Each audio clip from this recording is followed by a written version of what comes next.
Welcome to the Homeschool Neighborhood Chat. I'm so glad you're here with me. Coming up in April is National Poetry Month. So it's a great month to have a little bit of a theme to your homeschool and read some poetry and explore poetry. A lot of parents I talk to are very nervous about poetry. My question for you is, are you avoiding poetry? Maybe because it seems intimidating, maybe because you feel you don't have time, maybe because you just don't have ideas. Well, that's what we're here to talk about today. Given that April is National Poetry Month, I want to get you started before April begins with a lot of ideas for poetry and sharing poetry with your kids. Today, I am chatting with a friend, Tracy Oliver, and we're going to talk about sharing poetry with our kids and questions about how to go about doing that. I have a few ideas. If you have a question about poetry or about homeschooling or about curriculum, you're welcome to go to my website, happystronghome.com/ask and ask me that question, and we can plan a time to chat. Without further ado, I'm going to bring my friend Tracy on. Welcome. So good to see you this morning. Thanks for having me, Julia. So, Tracy, I know that you really enjoy literature and reading. I know you're a pretty avid reader. We started talking about poetry, and tell me about how poetry has worked for you in your homeschool or not worked for you. Yeah, so I would say my exposure to poetry is very similar to my exposure to the visual arts, in that I personally didn't have a whole lot of mentoring growing up, and I really didn't dig into it at all as a kid, or I wasn't paying attention in those classes. So I feel inadequate as a mom in leading my children in the visual arts and seeing beautiful things like poetry and visual arts. But gosh, if you would have told me 5 years ago that I would be at an art museum with my kids almost in tears and my kids would be engaged, I would have not believed you. So I think I would love to approach poetry in the same way and not be intimidated, like you said, because I myself don't know what I'm doing or what to be looking for specifically. Right. And so we've had some curriculum where it kind of incorporated poetry. So that helped to have that kind of woven into a language arts curriculum where they're like, hey, memorize this poem, or hey, read this poem and talk about it. So they gave a lot of prompts. That was really helpful. But since then, we've gone on and off with it. Sometimes I would just get poetry books in the children's section at the library and just throw them on the coffee table and see what happens. And a lot of times, if a book is on the coffee table, someone will pick it up. So I think just that exposure to putting it out there. And every now and again, one of them will say, oh my gosh, listen to this. So I think allowing it to organically happen and not necessarily trying to structure it, but just letting them see it at first. That's kind of the extent of our poetry study. Yes, and that's exactly it. I think you're right on the right track already. So I know you were saying you don't have a lot of experience or expertise because maybe you weren't given a lot of that as a child in your own education. I don't think most of us have a lot of exposure to poetry. And so I think it becomes very mysterious or unapproachable sometimes. But you're doing exactly the thing I would have said. And that is the very first step is exposure and just putting it out there and having it around. I love the connection you made between visual arts and poetry, because I think we experience a similar thing there where most of us aren't exposed to great artists or art study at a young age. However, the difference is pretty much every parent feels really comfortable giving their kid a box of crayons and some paper and saying, make art, right? And we don't really feel intimidated to play with art and be messy and just create things that eventually end up in the garbage and, or up on the fridge for a couple months and then gone. We don't feel intimidated by art the same way we might with poetry. And so we could take that concept and transfer it. And that would be the first thing I would say to any parent is just the same way you throw crayons out for your kids, put a basket of poetry out where it's visible and public and accessible, those kid books of poetry. A vast majority of picture books for preschoolers are poetic. So find some high quality picture books that are in verse form That's a great start. And I do have on my blog a great list of books for parents to introduce poetry to their kids in very gentle ways. It's more like it's a picture book. Let's read this story that's written in verse, and you're already starting to introduce concepts of poetry to the kids. So the first step is just have it around. So what would be your ideal situation for how would you imagine poetry really being part of your homeschool? I think I would like to see it more consistently. I have spurts of like unit study. So it's one thing to just have it on the coffee table. It's another thing to talk about it with one another. And so I think I would like to try that more. And I think, like you said, throwing crayons out to draw, we haven't really done a lot of writing poetry. So there's the reading of poetry, but then there's also the allowing kids the space to create their own poetry. So it would be fun to not feel intimidated by the writing of poetry. Right. And so that would be the next step. Very similarly to how we read to our kids first, and then we teach them the alphabet, and then they start writing. There is a little bit of a progression, but you can still do a lot with kids with having them verbally play with words. So a next step to writing might just be some wordplay, like playing with onomatopoeia sounds, which is the big fancy word for sounds that sound like words that sound like what they mean. So doing some rhythm and rhyme play with your kids is something that would be helpful. Trying to rhyme with each other when you're talking. So as far as getting consistent, you're saying you have the books out. That's really consistent. And then just trying to just be silly and play with it. And I think when people play verbally with words, it's not as intimidating because you're not writing it down and saying it's permanent. What's something that you tried that didn't work out well for you with poetry? I think there have been times where I've introduced, I don't know if I would word it like a higher level poem, and tried to say, okay, what is he trying to say here? And my kids are like, I have no clue. So I think asking them questions of what they see can be difficult. So I think I've tried some poems that we couldn't really get at what the person was saying. It just left my kids really confused. So that's hard.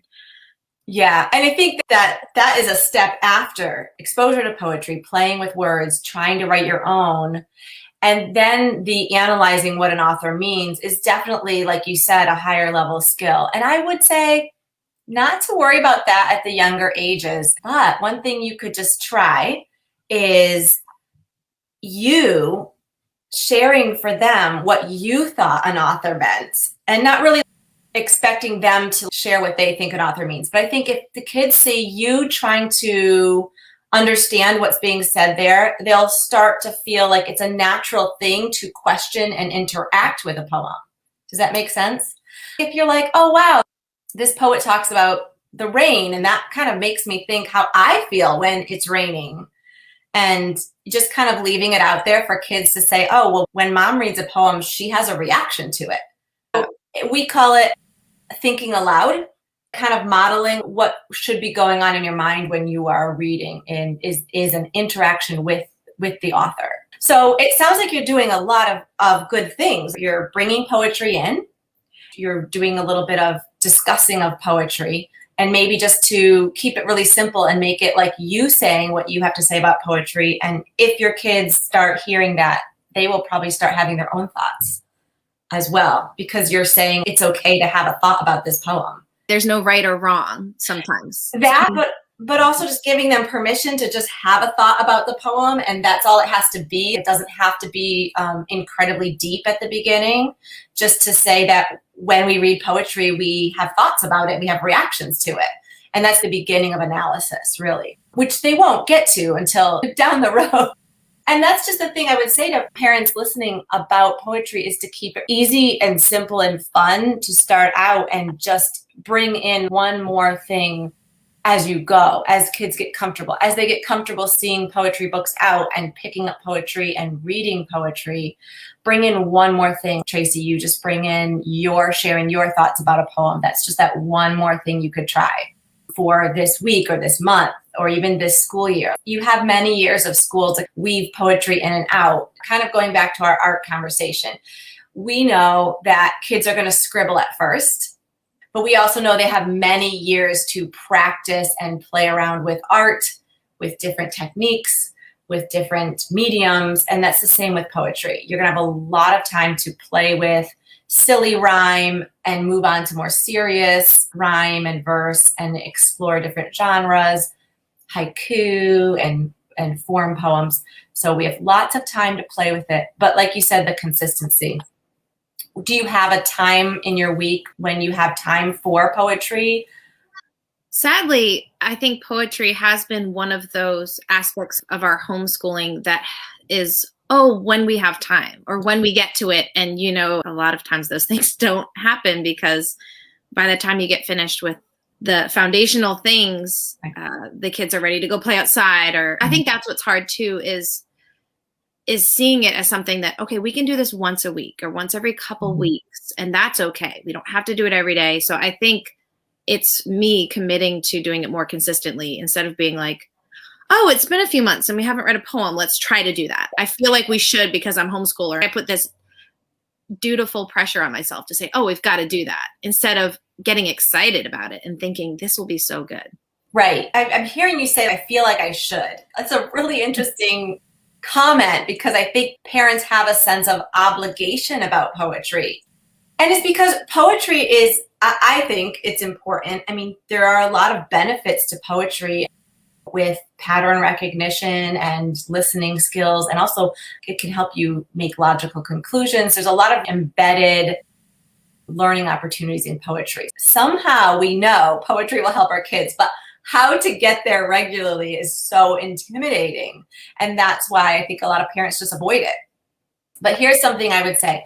And what we do in our home, I use those morning menus in our morning time where I have a selection of materials like scripture and a poem, a hymn, and a piece of artwork. So what that has helped me do is that I have this material. It's a poem of the month, right? I have it in our basket, and we don't read the poem every day, but over the course of the month, we probably read that same poem 6, 7, or 8 times. So I might read the poem to the kids once or twice a week. And in that way, they get at least during the school year 10 poems that we have read many, many times over.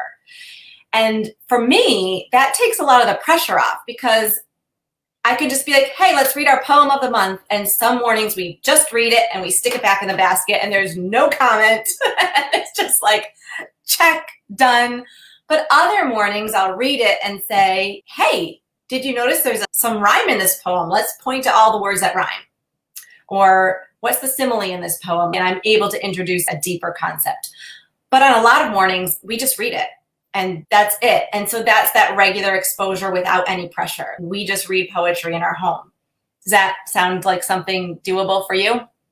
It does. I love how you said exposure without pressure. No pressure. I love that. And I think it's like eating. I know myself sometimes can see poetry as like the vegetable that, you know, you have to eat it, but you might not enjoy it. But again, same thing with the visual arts. I've been a little more consistent with that with my kids than with poetry. I have grown to really enjoy it and to really look forward to finding new pieces. So I think I just need to shift my own mindset about what poetry is and what it can be, share that with my kids and learn alongside them and explore it together and not feel like I have to know exactly what to say. Right. No pressure because you have many opportunities. So if you didn't read a poem today, it's fine. The way I view it is this. I could try to make a big themed thing of it, and we do this big thing once a year. And sometimes I do that because I personally enjoy it so much. But then we never revisit it. Or I could keep it super simple, and over the year, my kids will really get to know 10 poems. And so which one's better? Doing this big, huge, pressurized dump of poetry for 3 weeks or consistent poetry through the year? It's like you said, it doesn't have to be the vegetable. So just put it out there at the plate and it will eventually get consumed little by little over time. I did try the whole unit study thing, but number one, that created more work for me because I had to then go and look at, okay, what are the different types of poems? Which one are we going to do this week? And which one are we going to try to write? So it gave me more work to do. But also it felt like, oh, this is a subject that we're doing instead of just something to enjoy a little bit at a time. It became this, okay, we're doing a poetry unit study. It felt more sterile that way than instead of just enjoying it a little at a time. Yes. So if I could throw out some quick resources, I would begin with something really small, just having poetry around. And that could be just a book. It could be a basket of books. It could be downloading one of my morning menus. I have a free one on my site as a sample if anyone out there wants to try it. At some point, you might want to dive deeper into poetry and do a unit study at some point. I offer poetry classes. You can get unit studies online, but the more important thing is making it just a regular part of the day. So kids aren't seeing poetry as some weird thing that gets superimposed over their life. And on my site, I do have a free download. If you go to happystronghome.com, Pocket Poem, you will find a free download to a little printable that you can cut and fold into a booklet. And in April, National Poetry Month, there is a day at the end of the month, April 29th, that is Poem in Your Pocket Day. So that could just be a fun thing to make this little book with the kids and be like, hey, everyone's going to keep a poem in their pocket today. And you can read a poem, maybe have a signal, like read a poem whenever you hear the bell. So so doing something fun like this with kids, don't think of poetry unit study. You don't have to do 3 weeks. You could do a day of intensive poetry. We're going to just read poems all day. But the more important thing is the consistency over time. So you can go to happystronghome.com Pocket Poem and get that printable. And there'll be links to a lot of my other poetry resources, ways to share poetry with your kids and things kids can learn from poetry, and my classical menus that have a poem for every month. So Tracy, is there any last comment you want to say about poetry? Have I covered some ideas and solutions that you could try? I just want to say thank you. I feel you've encouraged me and you've eased my mind by, you've just affirmed that, okay, you're on the right track. So I appreciate that confirmation. And I have used a couple of your morning menus, and those were the times where we were a little more consistent. So thank you for those resources. And I'm actually going to go hop on your website after we chat, because I think that will be really helpful to have someone pointing me in the right direction. So thank you. I think the thing is, you're saying you're concerned that you're not giving your kids enough poetry or you want to be more consistent, but you are doing things. So, I mean, we can't achieve 100% consistency all the time. When we skip a couple weeks of poetry, we become aware that we kind of dropped that ball. We'll just pick it up again. If you haven't been including poetry in your homeschool, hey, just pick it up again this week. And we're all juggling a lot of things and we can't do it perfect every time, but just to kind of return to, we wanted this in our homeschool. Let's add it back in. Let's find baby steps to make this a part of our homeschool again. Yes. So thank you, Tracy, for coming on. Don't forget that you can go to happystronghome.com/ask and ask me your questions. We could talk about another topic in your homeschool that you might be wondering about or struggling with. And you can follow me at Facebook and Twitter at Happy Strong Home. You can follow me on Instagram and YouTube at Julie Kiris. And of course, you can always visit the blog happystronghome.com to find all kinds of resources for your homeschool, for family life and parenting and doing activities with your kids that are fun and enjoyable and build up your home and bless your family. So thank you so much for watching another episode of the Homeschool Neighborhood, and I hope to see you on another Saturday.